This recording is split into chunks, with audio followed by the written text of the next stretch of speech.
Donc effectivement, à la suite de la fin de service du commandant Nelson d'une manière officielle, celui qui était disposé à pouvoir reprendre le SPD était le capitaine Meyers, qui, dans une période de 2 semaines prolongée, a laissé son département au sein du lieutenant Reed et de la sergent-chef, sergent deuxième échelon. Et effectivement, après une entrevue avec Monsieur le gouverneur, qui lui expliquait que voilà, c'était à elle désormais de gérer le service.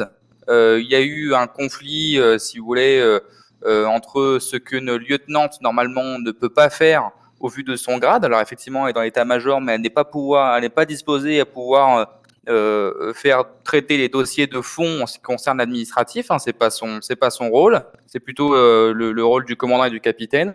Donc ils étaient vachement bloqués. Ils n'avaient pas de consigne au-dessus de l'état-major. Et donc, à la suite de cet accrochage avec monsieur le gouverneur, elles ont toutes deux décidé de démissionner, laissant la supervision du département à un officier de troisième échelon, donc monsieur Andrew Smith, alors quelqu'un du corps exécutif. Vous vous rendez compte effectivement qu'on ne peut pas laisser la gestion d'un poste de police, quel qu'il soit, quelle que soit l'ampleur, à un simple officier du corps d'application.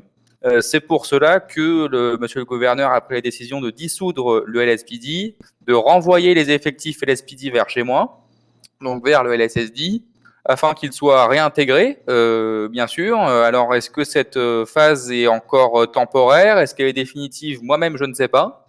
Nous attendons un nouvel état-major qui sera muté d'une autre ville pour pouvoir renvoyer les effectifs au LSPD pour ceux qui le souhaitent. En attendant, c'est le LSSD qui gère l'ensemble des deux juridictions, nord et sud. Et c'est effectivement au LSSD qu'il faut maintenant s'adresser en ce qui concerne l'ensemble des réquisitions administratives, que ce soit les permis de port d'armes, les permis de chasse, les vols d'aéronefs ou encore les recrutements. Shérif, afin qu'il soit plus accessible aussi, pour qu'il soit mieux connu des administrés, nous avons pris la décision d'ouvrir une réserve opérationnelle, du Los Santos Sheriff Department, qui permettrait aux citoyens de pouvoir s'engager aussi sur leur disponibilité, bien sûr.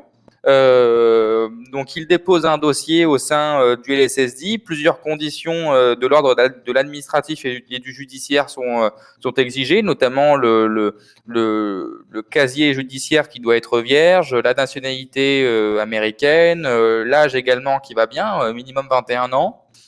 Et sur les disponibilités de chacun, ils peuvent sans être engagés sur des dispositifs de maintien de l'ordre, de sécurisation, effectivement, de sécurisation sur les grands événements, comme nous avons eu au Vignoble, il me semble, il y a quelques semaines maintenant, lorsque les personnels d'active, donc ceux qui en font leur carrière, ne sont pas disponibles ou alors en manque d'effectifs ces soirs-là. Elle sera opérationnelle et en vigueur à partir du 7 juillet.